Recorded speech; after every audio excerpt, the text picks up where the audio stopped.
Hi everyone, it's Davey from Endlessly He Said. So today I wanted to do a quick update. I've got some records to talk about and some book as well and other things. I feel like this is going to be a really curious video. I've got some mail time to do for the first time ever on this channel. The guys next door are just banging really loudly. I need them to shut up now. In this video I've got some mail time, I've got some gigs to talk about that we went to last week. In my last video I mentioned that we went to 3 gigs in 3 days and that was a bit crazy, but it was very exciting. So let's talk about the gigs first and then we'll get on to the records and the mail time. The first gig we went to was Against Me. I've been a massive fan of Against Me for a long time, ever since Laura was previously Tom, when Warren was in the band, when Andrew was in the band, and even when Franz Nikolai was playing keyboards for them, and the then drummer of the band before he went on to play in Slipknot and Madball for a minute. Shout out Jay Weinberg. This is the first time I've seen Against Me with Laura being Laura, and it was amazing. It was so good to hear so many of those songs from Transgender Dysmorphia Blues, and really great to hear some of those new songs from Shapeshift with Me. At the gig, it was a really good atmosphere, really bouncy, and it was fantastic to get those old sing-along songs in there as well. Here is a clip from the gig.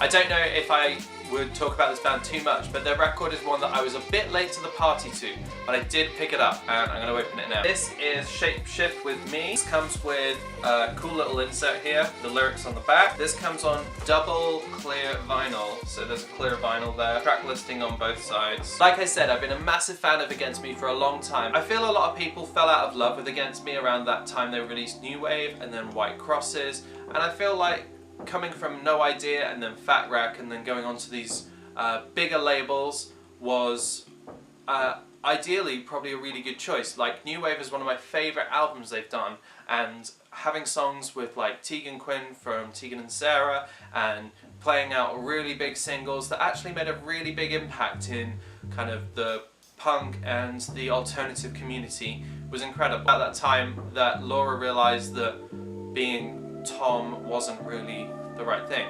So the records that they've released since Laura had come out were incredible.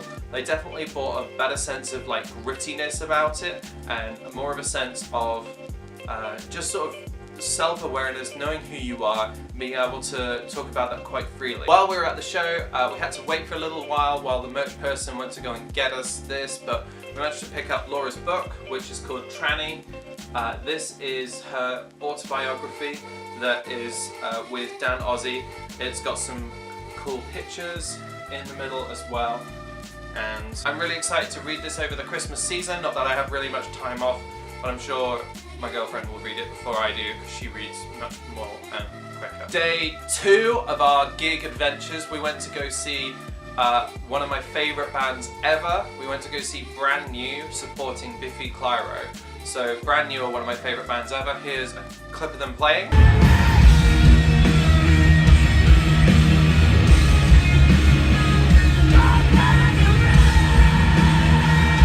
The last time I saw them was headlining at Alexandra Palace in London with Basement supporting, and that was an incredible show. It was great to watch them playing a full headline show ahead of them releasing this final record, which has yet to come out. If it comes out next year, it's definitely going to be making a list because the new songs they've been playing, the singles they've been releasing have been incredible, and I think it's just a perfect sort of swan song for that band to finally close the door on that book of its life. Jesse Lacey was on point, like full of energy, and he's a new father now, which is another reason why that band is probably not going to be a band for very long. But it was incredible, really, really good atmosphere. They played really early on because there was like basically 2 headline sets happening, and played for about 40-45 minutes. On to Biffy Clyro. Here's a clip of Biffy Clyro.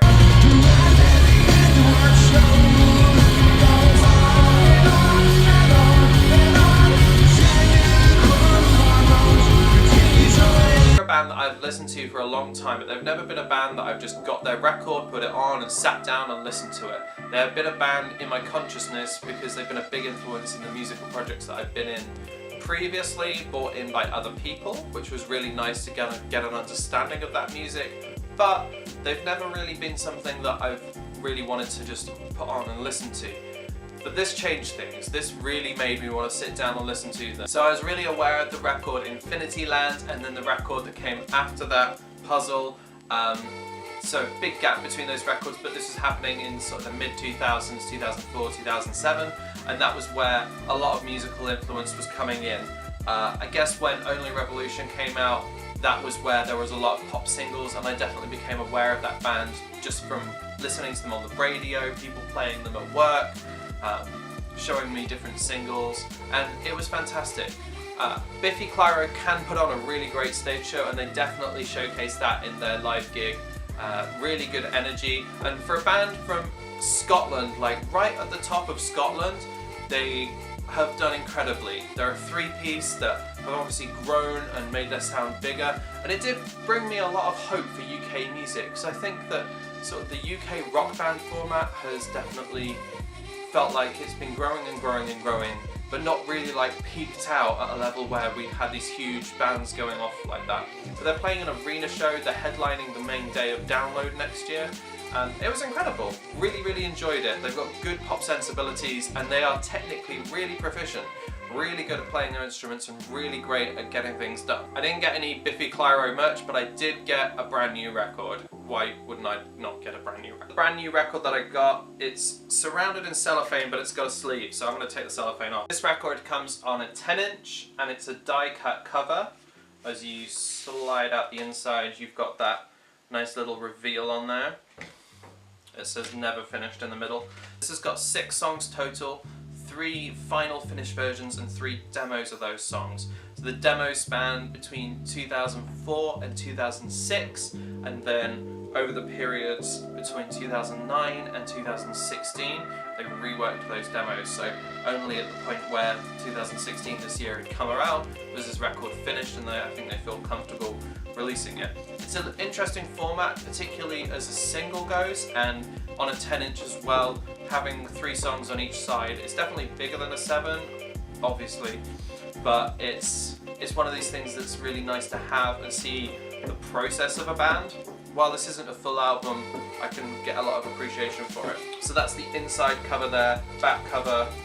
This is just on a black 10-inch, just there. This is a great release for brand new. I'm really excited for the album, and I hope it comes out sooner rather than later.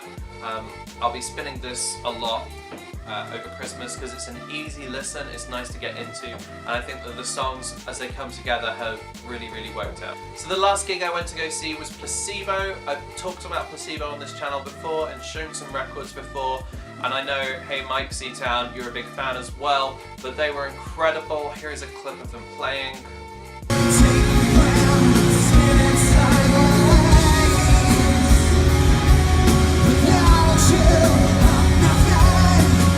This gig reduced me to tears, and I get a bit stubborn at music sometimes, that I'm not a big crier unless it's a completely immersive experience, but at the point where the band are playing my favourite song, Without You I'm Nothing, and there's visuals of Brian Molko and David Bowie in the background celebrating his life after he passed away in 2016, I was done, like actual tears. I can't really stress how fun this gig was. It felt like a really nice Christmas gig, if that makes sense. Placebo were celebrating 20 years of being a band, and it was really great to be at that celebration, hear them playing lots of hits, and hear them playing like songs that we haven't heard for a long time, or songs that are maybe like a little bit new to us. I've been going to see this band for about 10 years, and this is the 3rd time I've seen them. They definitely just get better and better. Their live show becomes more cohesive. They had side musicians as well, which were definitely a part of the band as well. Like, I think that's a really important thing, especially when a band is a 3-piece, to have those supporting musicians if you can't make that sound on your own. But Placebo did it in such a way, unlike Biffy Clyro I might add, that really acknowledged them as part of the group, where Brian and Stefan are the only original members and the drummer is brand new, not their original touring drummer. It's been fantastic to watch them play great music together as a cohesive unit. So that's the gigs that I've talked about. Tonight we are going to go see Every Time I Die, 68 and Drug Church. I will talk about that gig on a next video. I have many more to make, which is all very exciting. I got some mail. Someone asked me if they could send me a record and review it, and I will indeed do that. Let's open it. It's mail time. Massive shout out to Thomas V that sent me this. I will link his content and everything in this package below, so you know what's going on. But I haven't opened this. I'm going to do it now. Thomas sent me a couple of things. The first is this LP, which is called Dance for Destruction. I believe the record's called When Color Was Real. It comes on a baby blue colored vinyl. Here's the back cover. I haven't listened to this, so I'm going to listen to this and then come back to you guys and we'll talk about things. The main reason Thomas wanted to send me something was to review the cassette tape that he'd released for his band Dying For It. Here is the cassette. And very expansive J-card, there's the other side. So every panel has got a song on it and the little lyrics. This is out on Zerox Records and it's a band from Redding, California. This has 10 songs and I know they're short and sharp and wonderful. So I'm going to listen to a cassette, I'm going to listen to a record, and then we'll come back and we'll talk about it. Sound good? Okay.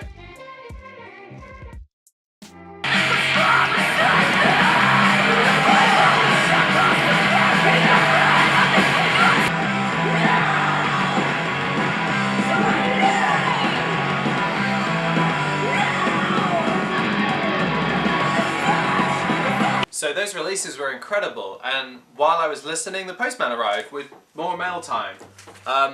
I know that this is from a friend, and he mentioned he was going to send me over some records. Let's talk about the bands that we just listened to. Dying For It are great. So that's Thomas and Rikki's newest band. Thomas and Rikki are married, and then there's other members of the band as well. Shout out Thomas and Rikki for sharing that music. So it's really short, sharp, passioned hardcore. Reminds me of old American Nightmare. But yeah, go check out Dying For It. I think you'd really enjoy it. Their Bandcamp is linked below, so you can listen to that. So this was the other band, Dance for Destruction, and the LP Rikki sent over as well. Thomas sent over with Rikki doing vocals on that band. They sounded like Distillers meets Nerve Agents meets AFI. For anyone that knows me, I'm a total goth, and goth punk always goes down well with me. It says on the front, Merry Christmas, mate. Sorry about the shocking tape job. Haha, loads of love, Russel. Russel hit me up on Instagram. I'll link my Instagram below. It's DavyXVX. And said, could I send you some records? And who's going to say no to free records? So the first record is by the band No Omega.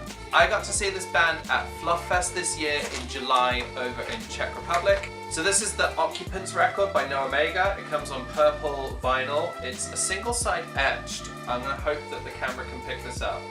Printed dust sheet, and yeah, 5 songs on here. And No Omega are from Sweden. Blistering, dark, sort of Converge-esque but less frantic, hardcore. Anyway, both of these are on Dog Night Productions, and that's a label that's done some really cool things. I know they've done some like tribute LPs, and they put out some really good releases just on their own merit. I believe the band is called Simmer. It's Paper Prisms.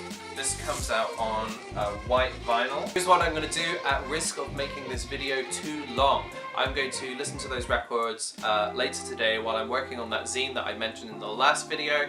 I'm going to talk about them in the next video and anything else that comes into my life in that short time. Thank you for watching this video. Thank you for bearing with me on the live reviews, on the record reviews, on the mail time. A big shout out to anyone that's got to the end of the video, and anyone who wants to send me some stuff and talk about and review. With the zine I'm doing, there's a lot of music reviews that go on in that for bigger bands that sometimes I get press releases for, which is great. But if you want to have your record reviewed on camera, or you want to just send me some stuff to talk about on camera, I'd really appreciate it. I'll put a little link down below for my email address, so you can just email me and I'll give you my postal address and hit me up. Even if you just want to send me a Bandcamp link or something like that so you can share your music, I'd love to hear it. Thank you for watching again, and I'll see you next time. Take care everyone, bye!